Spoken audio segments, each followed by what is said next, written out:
Hello and welcome to another Fretboard Forensics with me, Reese Gerwin. Today we're going to be working with the circle and we're going to apply some things to the fretboard with the circle. Understanding keys, understanding chords, fun stuff. On the outside of the circle, we have major keys. We could also treat them, especially in this video, like major chords, okay? I'll explain why. Inside the circle, we have minor keys. We can also treat those like minor chords. So, let's say we're going to conquer C major, okay? Imagine that. Why would you want to conquer C major? Well, because there's no sharps and flats, and it's a great reference point for all the other keys. In C major, we're going to start treating these letters like chords. So on this side, you have the 1, 5, and the 4. Because the 1 is major, the 5 is major, and the 4 is major in a major key. So we're in C major, G is major, and F is major, and C is major, obviously. A, the 6th, is minor, E, the 3rd, is minor, and D, the 2nd, is minor.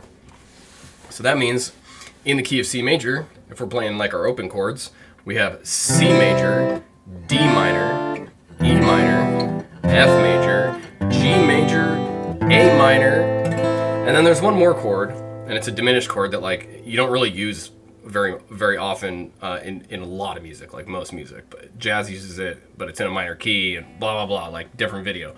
So it's over here, right? You can say like the oddball, you got these 6 kind of right there, and then you got this like oddball over here. So the 7 chord is diminished, and it kind of is like just doesn't sound. It just doesn't really. People don't really use it most of the time, and if you're using it, you're likely playing jazz or some other style of music, not pop music.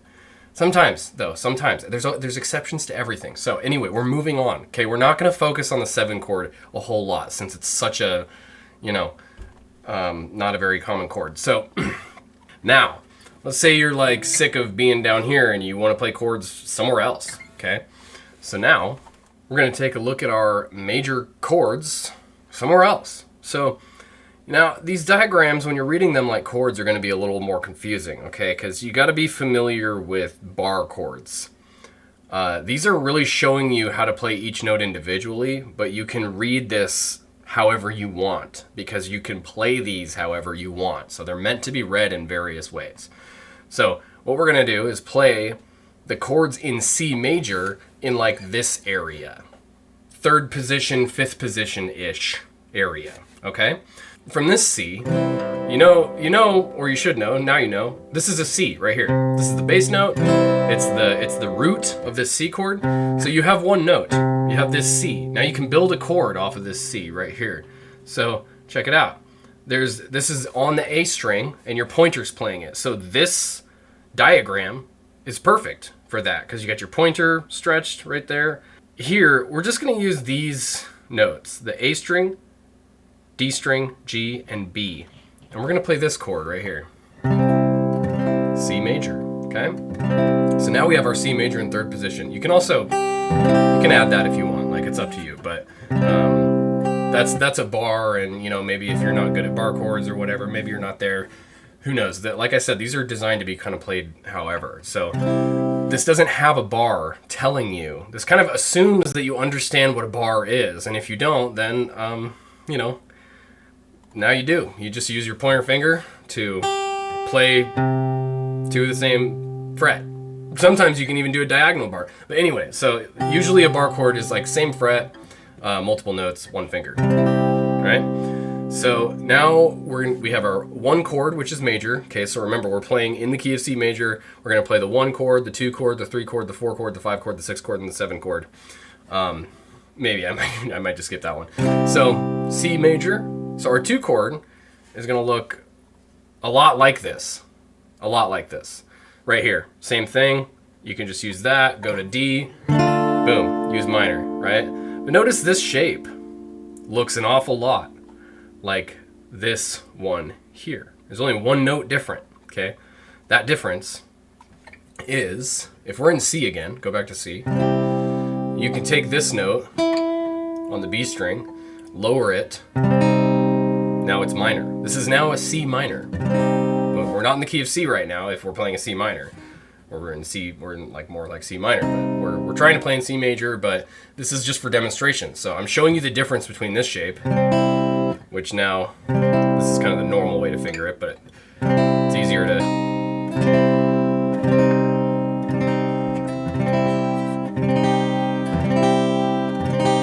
there you go. So you got major, minor, right? That's going to be very useful for this exercise, to think about things that way. It's very good to know the one difference between each chord. So the only difference between a major chord and a minor chord is this one note. Okay, and this is like a third, right? This is a C and this is an E. So that means if this is a C, this is an E, C, D, E. That's the third of the chord. Every chord has a root, a third, and a fifth. Okay? So, right, but we're in C major, so we're sticking with C major. And now I'm going to play the 2 chord, which is minor. Okay? The 1 chord, 4 chord, and 5 chord are always major in every key. The 2 chord, 3 chord, and 6 chord are always minor in every key. Now, of course, you are allowed in music to use things outside of the key, but you just, that just means that you've now altered the implications of what you're doing with the music. So it's just not what we're doing in this particular video. There's borrowed chords and stuff like that. But okay, objective: play all the major and minor chords in the key of C, in this area right here. So we got C major, D minor, right? Using that same shape, except that one note is moved a half step down. Okay, E minor. How do we play E minor? Well, if we're really trying to stay, I mean, we could just go like this. Boom, E minor. We kind of went far away from that area though, but that's, I mean, is that a big deal? Probably not. It's music, right? But if you're trying to restrict yourself, because you want your life to be difficult, but you learn from difficulty, which is a good thing, then you can use this minor shape here, because E, if we're in this area, is going to be on the pinky on the A string right here. So it's going to be this really fun shape that nobody would ever use. Right? There we go. Just kidding. Some people use that, and it's not my first choice, I'm going to be honest. So we have C major, right? D minor, E minor, or you could just go. Moving shapes is always a great thing. You could even continue upwards throughout the neck, but let's say we're just going to stay here, okay? Now, F major. So we used this one for C major, this one for D minor and E minor, and now we can use a different one for F major. So if we're in this area, 3rd, 5th position-ish, we're going to be in 5th position. Actually, you could do both. There's 2. So in 3rd position, F is going to look like a D chord because it's on the pointer finger on the D string right here. So now it's like F major in 3rd position. You could do that. So we got C major, D minor, E minor, F major, right? And then you could just go G major, just like that. You could also do F major like a C, right? F major C chord shape right here in 5th position. You could play like that or like that. They kind of sound almost identical. And then you could have your G here, right? Looks same as the D, so F major, G major, or now you can get it on the low E string, right? And get this one, index finger on the E. So now you have your G major.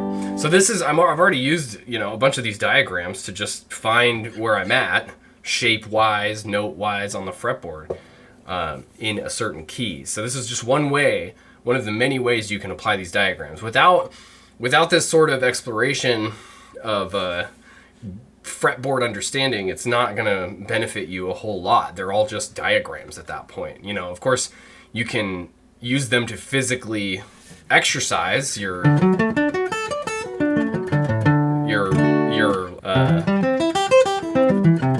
you can use them to exercise your ability to play certain notes. So you can just like play them. That's fine. That's a great way to use them. That's kind of the main use case for them, is just play them. Okay, figure it out. Like put your fingers on the fretboard and get your fingers moving and doing what you tell them to. But there's a theory behind it. So you can also see, look, 1, 4, and 5 in major, 3, 6, and 7 in natural minor, and then the harmonic minor you can use a 5. So there's other functions that you can derive from these shapes too. Okay, so there's one more chord that we're going to use, and that is A minor, okay? The 6th chord. So now we're using pointer bar chord right here. See that? Pointer finger across the 5th fret, playing like this E minor looking shape up here. Okay, so we got C major, D minor, and then we could go E minor or E minor, all right? F major, F major, G major, G major, then we got A minor. Yeah, there isn't really, this is like the best A minor shape to play here. You could, if you want to count that, you could go up there, because this is like a D minor shape. And then, if you want to get real crazy with it, B diminished shape, which, yeah, that's, have fun with that one.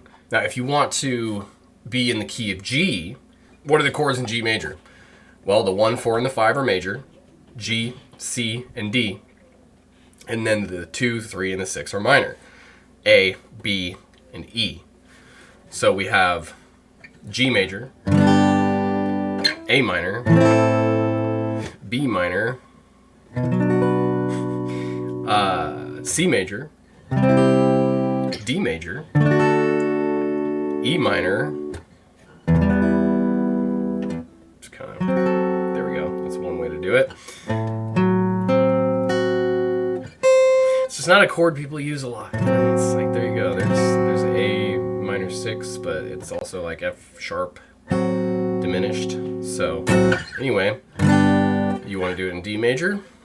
What are the chords in D major? Okay, we got the 1, 4, and the 5 are major. The 2, 3, and the 6 are minor. So in D major, we got D, G, and A are major. E, F sharp, and B are minor. So I'm gonna go D major. Right? E minor, F sharp minor, which could be that one, or this one, right here, F sharp minor, and then we have G major, we have A major, D minor, and then we have C sharp diminished, diagonal bar. Anyway, so do this in, like, I don't know, every key. Or just stick to, I mean, look, it's a lot to do, 1, 2, 3, 4, 5, 6, and 7 chords, like, all in one key. Like, maybe even just stick to doing 1, 4, and 5 in each key, or do 2, 5, and 1 in each key. If you're playing jazz, that's especially relevant. And add a 7th to it, or a 9th, or an 11th. But anyway, so it's just a... Let's say you don't have any particular song or music that you're trying to learn. Maybe you just want to understand music, which is totally cool. That's fine. Sometimes people go through phases where I want to learn a song, I want to learn this, or I just want to understand the fretboard, right? Because I've played a lot of songs. Like, I'm sick of playing songs and just not understanding the song for what it is in the theory. Like, it just depends on where you're at here. So either way, it can physically help you get better at stuff. Anything, a lot of stuff on the guitar. I mean, this book has lots of shapes that you will likely come across, and quite a few that you probably won't, unless, of course, you're looking at it and doing it. So it can help you be creative in lots of different ways. And yeah, that's pretty much all I'll say. That was mostly the point of the video, is to focus on a key and play the chords in the key and use these diagrams to find where your chords in the key are. Now, if you didn't know the notes on the fretboard, learn the notes on the fretboard. Just do it. Because that's the only way, first of all, you can use this book. This book explains how to do it. Yeah, it's just an invaluable skill if you're trying to learn theory and you want to apply it to the guitar. You can't really do that without learning the notes on the fretboard or learning what the notes are in general. So you're not far away, okay? If you're not at the point where you want to be, you're not that far away. It just takes consistency. Okay, daily exercise reminder. You can practice theory without a guitar. You can just like think about it in your head. Count letters and numbers and ask yourself basic questions like, what's the 6th of C? Well, it's an A, right? Because I've done it so many times I know. But you can also count it. C, D, E, G, F, C, D, E, F, G, A, right? And that's all those letters and numbers mean. Like, if you're talking about the 6th of something, and the other confusing thing about theory is it's nested knowledge. Like, you're in the key of C, but there's a third in the chord of C in the key of C, so there's also a D minor chord in the key of C, and then F is the third of the D minor chord, but it's the 4 of the key of C, and it's just like, all these numbers and letters stacked on numbers and letters, and you just have to remember the context of what you're thinking about. That's really what gets confusing, is people tend to forget their train of thought while they're trying to do theory. But you can do it. You can do it. I'm here to say you can do it, and it's probably easier than you think. It's just about the consistency and splicing those pieces of information specifically apart from each other that'll help you understand how to build a chord and understand how to navigate a key, understand the proper verbiage. There's a lot of confusing words in music theory too. So anyway, keep at it, keep it up. Happy practicing. Thank you for watching. I hope you have a wonderful day.